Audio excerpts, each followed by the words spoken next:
கற்பூர வெளிதான் அந்த இடம் பக்கத்திலேயே சூடம் திருநூறு வச்சு சுத்திடுவாங்க. இந்த சூடம் எல்லாம் அமையணும்.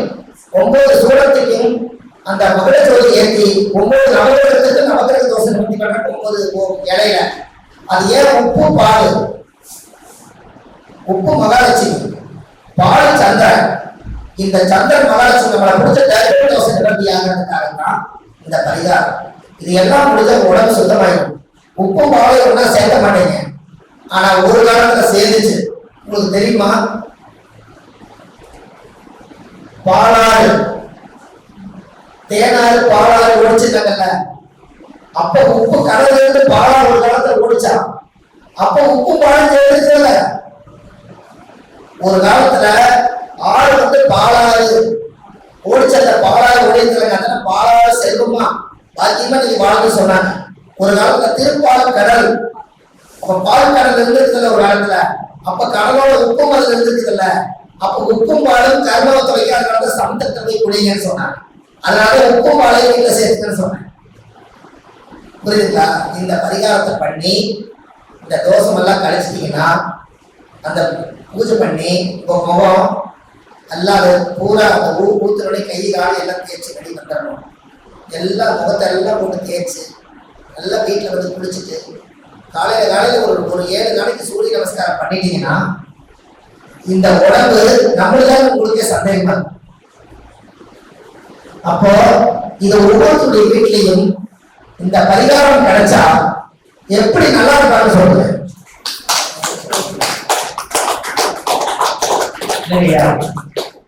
எப்படி தேடி கண்டுபிடிச்சிருந்தா இந்த பரிகாரம் கிடைக்குன்னு சொல்லுங்க.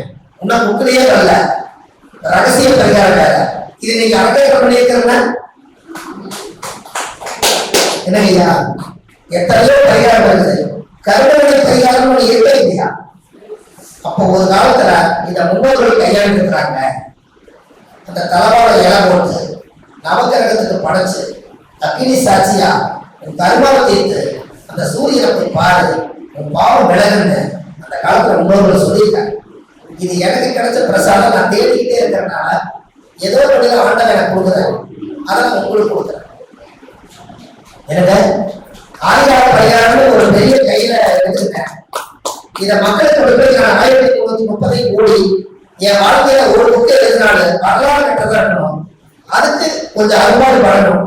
இருந்தாலும் கோயில பிறந்து இந்த ஒரு விஷயத்தை உலகத்துக்கு அரங்கேற்றம் பண்ணிட்டா, நாளைக்கு நீங்க கூகுள்ல சர்ச் பண்ணா கூட ஆதிகால பரிகாரம் என்னோட முகம் பெருமளவா என்னைக்காவது ஒரு நாள் பார்த்து நம்ம நேரில் ஒரு நாள் எப்படி கேட்கலாம். அந்த விடுப்பு இருக்கு இல்லையா?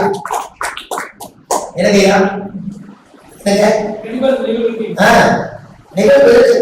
ஏன்னா அந்த 6 மாதமா உயர்வு நம்ம சொல்றோம் இல்லையா? இதுல எந்த விதமான ஆடம்பரத்தை உள்ள கொண்டு வராங்க.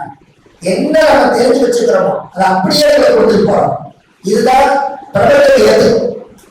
நாளைக்கு அடுத்த சந்ததிகள் இதை கையாண்டு வந்தாங்கன்னா ஒரு 100 வருஷத்துக்கு அப்புறம் இது ஒரு முனிவர் எழுதின புக்கு, ஒரு ஜோதிட ஞானி எழுதின புக்கு அப்படின்னு நமக்கே நம்ம எழுதுன பராசர் எழுதுனான்னு சொல்றோம். அவர் 100-200 வருஷத்துக்கு அப்புறம் இப்ப நம்ம பராசரத்தை பாக்குறாங்க. இன்னைக்கு 1930 பரிகாரத்தை நினைச்சா 100 வருஷத்துக்கு அப்புறம் நம்ம தலைமுறையில அடுத்த சந்ததிகளுக்கு உதவில்ல. புண்ணியம் செய்வதற்கே புண்ணியம் செய்திருக்க வேண்டும். என்னங்கம்மா? புண்ணியம் செய்வதற்கே புண்ணியம் செய்திருக்க வேண்டும். ஒரு பிச்சைக்கார சாப்பாடு வாங்கலைன்னா அவர் வேண்டாம் போயிட்டாருன்னா முதல் நம்ம புண்ணியம் பண்ணல. புண்ணியம் வாங்கல, அவர் புண்ணியம் நமக்கு இருக்கு. நம்ம புண்ணியம் பண்ணாதனாலதான் அவர் வேண்டாம் போறாரு. நம்ம புண்ணியம் செய்வதற்கே புண்ணியம் செய்திருக்க வேண்டும். அப்ப இந்த கர்மத்தை பரிகாரங்கள் எல்லாம் இதோட நம்மளை விட்டு போகணும்.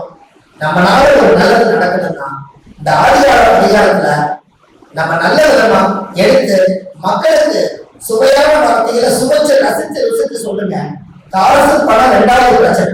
ஆரம்பத்துல ஒரு கர்மத்தை தீரணும். அதுக்கு நீங்க ஆகும். என்னங்கம்மா, நான் அடிக்கடி சொல்லுவேன், புக்கு எழுதும் போதெல்லாம் ஒரு வரி எழுதுவேன். கடவுள் கொடுப்பதற்கே நன்றி சொல்ல முடியவில்லை இன்னும், இதில் அடுத்தடுத்து கேட்பதற்கு அஞ்சுதே உள்ளவர். இவ்வளவு கொடுத்துருக்காரு நம்ம கடவுள். சட்டை, நல்ல சட்டை, பேண்ட் சட்டை, தேசி சட்டை, நம்மளுக்கு ஒரு நல்ல முடி, கண்ணு, மூக்கு, ஊனம் இல்லாம கடவுள் இத்தனை கொடுத்துருக்கிறாரா. நடந்து போறதுக்கு கார் வருது, மாலை மரியாதை வருது, தேர் வருது, கொண்டாடம் வருது, கொண்டாட்டி இருக்கிறாங்க, பிள்ளைங்க இருக்காங்க, சாப்பாடு 3 நேரம் கிடைக்குது, தண்ணி கிடைக்குது, நினைச்ச நேரம் டீ கிடைக்குது. இவ்வளவும் கடவுள் பிரபஞ்சம் கொடுத்திருக்குது. கொடுத்ததற்கே நன்றி சொல்ல முடியவில்லை. இன்னும் இதில் அடுத்தடுத்து கேட்பதற்கு 5 தேவைகள் உள்ளார். இவ்வளவு நான் கொடுத்திருக்கேன், இன்னும் உங்களுக்கு மனசு பூசையால கடவுள் கேட்கிறார். புரியுதுங்களா? அப்ப இருப்பதே போதும். அன்னைக்கு ஒரு நாள் இதே இடத்துல சொன்னேன், கால் ஒருத்தர் ஊனமா நடந்து வந்தா அவரை பார்த்து நீங்க தவற எடுத்துக்காதீங்க. அவருடைய கர்மங்களை என்னமோ அவர் அப்படி நடந்து போகும்போது கால் ஊனம்தான். அதே டைத்துல நம்ம கால பாருங்க, நம்ம புண்ணியம் நினைக்கிறதுனால நம்ம கால அவரோட நல்லா இருக்குது. அதுக்கு எடுத்துக்காட்டு கடவுள் அவர் நடக்க வச்சுக்கிறாருங்க. புரியுது? நம்ம பரவாயில்ல, அப்ப கடவுள் நம்ம புண்ணியம் பண்ணிக்கிறவங்க. அப்ப அதை விட நம்ம பரவாயில்லன்னு நினைச்சாரு. அப்ப ஜோதிடம் ஒவ்வொருத்தர் ஜாதகத்தை பார்க்கும் போதும் அந்த பிரம்ம ஜோதி தெரியுமா, அது தெரிஞ்சு திடமா சொல்லுது. அதனால ஜோதி இடம் அந்த இடத்துல தெரியுமா, அதனால ஜோதிடம் பேர் வச்சாங்க. முன்னோர்கள் பேர் வச்சதே ஜோதிடம். ஜோதி அவங்க ஜோதி ரூபா நம்ம கோயில நம்ம ஜாதக கட்டத்தை எடுத்து வச்சா அந்த ஞானம் அந்த நேரம் என்ன தோணுதோ அதை சொல்றதே ஜோசியம். உங்ககிட்ட இருந்து என்ன வருதோ அந்த மக்களும் போய் சேர போகுது. அப்ப நம்ம விடமா சொல்லணும், அதுக்கு ஒரு ஏற்படும்.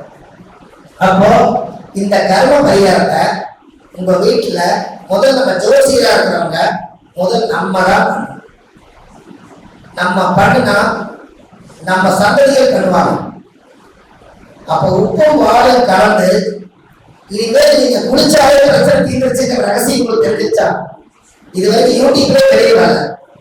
இனிமேல் எல்லா பெண்களுமே உப்பும் வாழும் கலந்து கொஞ்ச நேரம் குளிச்சா நீங்க திருப்பண கடலை போய் குளிச்சுட்டு வந்ததுக்கு சமம். ஆனா வெறும் பச்சை தண்ணி தான் போது ஊத்திக்கிறோம், இல்ல சமண தண்ணி வருது, இல்லைன்னா சுடுதண்ணி காய வச்சு ஊத்துறோம். இந்த உடம்பு சுடுறதுக்கு நம்ம ஊத்துறோம், உள்ள இருக்கிற கருமா கழிவையே கரெக்டுங்களா? பச்சை தண்ணி ஊத்துறா குளிர் எடுக்குது, உடம்பு சுடுறதுக்கு சுடுதண்ணி ஊத்துறீங்க, உள்ள இருக்கிற கருமா அப்படியே கெப்பாசிட்டி தான் இருக்குது. அது இன்னைக்கு நம்ம வெளியேற்றுவோம். இதெல்லாம் நீங்க செய்யும் போது உங்க உடம்பு சந்தன வாடை, சப்பாது வாடை, பன்னீர் வாடை, மூலிகை வாடை அடிக்கணும்னா நம்ம துருதோஷம் எல்லாம் போகிறதுக்காக இந்த பரிகாரம் பண்ணிட்டு உடம்புல மூலிகை வாசம் உள்ள பொருள்கள் எல்லாம் ஜப்பாது பன்னீர் இதெல்லாம் பூசி நம்ம எப்பவுமே நறுமணமா இருந்தா நம்ம ஜாதகத்துல எப்போதுமே நீங்க திருமணமா வாழ்வீங்களா? அந்த காலம் சொல்லியிருக்காங்க. எப்படி திருமணம் ஆனா என்ன சந்தோஷமோ அது எல்லா நாளும் நறுமணம் திருமணமா மாறும். அப்போ இந்த தோஷங்கள் எல்லாம் சுத்தப்படுத்தினா இது நம்ம நல்லா இருக்கலாம். அந்த காலத்துல இருந்தாலும் இவ்வளவு கையாண்டு இருக்காங்க. அப்படியே சந்தனம் பூசிக்குவாங்க. நல்ல காரியம்னா ஊர்ல சந்தனம், மாலை சந்தனம் ஊர்ல கல்யாணம். அதை பார்த்தாலே யாரும் இந்த கல்யாணம் தெரிஞ்சுமா அப்படி கமன்னு வருவாங்க. அந்த அந்த அளவுக்கு போய் சென்று வேற பேச்சு. ஆனா அப்படி எல்லாம் இல்லாம ஆதிகால வாழ்க்கை இந்த கொஞ்ச நாளைக்கு நீங்க வாழணும். அப்படி வாழ்க்கை பாருங்க, நமக்கு நம்மளே ஜமன் இருக்கும் இல்லையா? நமக்கு நம்மளே நல்லா இருக்கும், காவலையும் நம்ம நல்லா இருக்கும். வாழ்க்கை சரியில்லைன்னா என்னங்க, அவங்க அந்த வாழ்க்கையில நாம் செய்த பாவத்துக்கு வாழ்க்கை சரியில்லைன்னு ஒரு ஸ்டெப் யோசிக்கிறதுவே நினைச்சு நாம நோயாளி ஆகாம வாழ்க்கையில முன்னேறதுக்கு என்ன வழிகிறோம், நமக்கு பெத்த குழந்தைகளை காப்பாற்றுறதுக்கு என்ன வழிகிறோம், அதை ஸ்டார்ட் படுத்திட்டே காலத்தை கொட்ட வேண்டியதானே. இந்த வாழ்க்கை சரியில்லையே நீங்க நினைச்சிருக்கீங்க. வாழ்க்கை யாருக்கெல்லாம் சரியில்லையோ அவங்க எல்லாம் முப்பத்தி கர்மங்களை கழிச்சிருக்கீங்கன்னு அர்த்தம். ஏன் வாழ்க்கை சரியா இருந்தா நம்மளோட கர்மா தொடராது, தண்டனை அனுபவிக்கணும்ல. ஒருத்தர் 10 லட்சம் கடன் வாங்கிட்டு கடன்கார தொலைஞ்சிட்டு வராங்க, ஒருத்தர் சூசைட் பண்ணி இறந்துட்டா இந்த கடன் அவருக்கு அவரோட கடன். இந்த கடனை அவங்க வம்சம் அடைய முடியும்னா இது கர்மாவோட எங்க இருக்காரு, அடுத்த ஜென்மத்தில் அவன் மாடாக இருப்பான். ஒரு மாடு சந்தையை வாங்கிட்டு வந்து உடம்பு போட்டுருப்பாங்க, தினக்கூலி போட்டுருப்பாங்க கடவுள். அந்த கடன் 10 லட்சம் கடன் முடிவு மாடு உயிரோட இருக்கும். அதுக்கப்புறம் மாடு செத்துரும். அப்போ கடன் முடிச்சா மாடு முடிஞ்சிருங்க. அப்ப நம்ம பட்ட கடன் இந்த பிறகு நீங்க அடைக்கிறீங்கன்னா அடுத்த பிறகு அடைக்கணும். அதுக்கு இந்த பிறகுலயே நம்ம கண்டதுக்கு போக முடியும். என்னமா இது எல்லாமே ஒரு வாழ்க்கை. ஜென்ம வாழ்க்கை. அதனாலதான் நாம இந்த வயசுலயே எதெல்லாம் தேடணுமோ அதையெல்லாம் சீக்கிரமா தேடி வச்சுட்டு நம்ம ஒவ்வொரு ஜோதிடர்களும் இந்த மக்களுக்காக, இந்த உலக மக்களுக்காக ஆன்மீக பயணத்துல நம்மளால என்ன உருவாக்கி வைக்க முடியுமோ அதை விதைச்சிட்டு போலாம். அடுத்த சந்ததிகளை அறுவடைக்கு போகலாம். என்னையா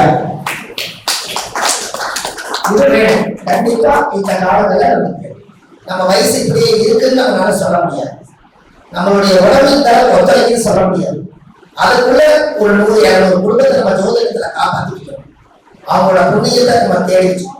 அவங்க புண்ணியத்தை வாங்கி நம்மளுக்கு சேகரிச்சிருக்கோம். இதெல்லாம் பண்ணுங்க, அருமையா கிடைக்கும்.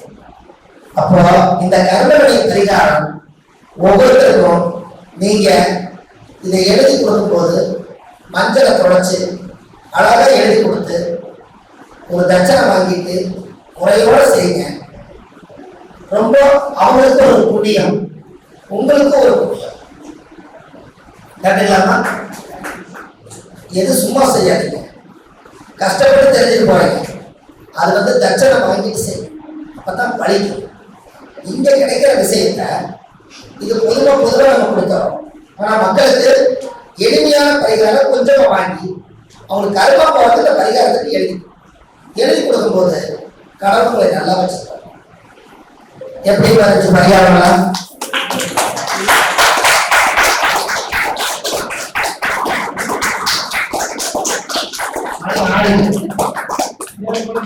என்னங்கய்யா நேரம் போன தெரியல.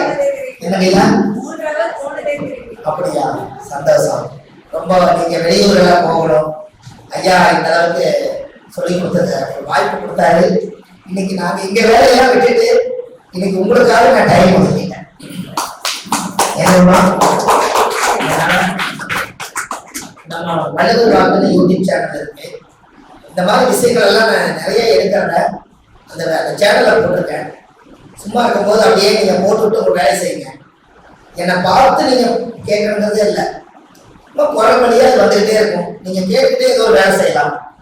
அதுல கொடுத்துக்கிற பரிகாரம் 998 வீடியோ போட்டிருக்கேன். இன்னும் 2 வீடியோ போட்டா 1000 பதிப்பு கொடுத்துருக்கேன்.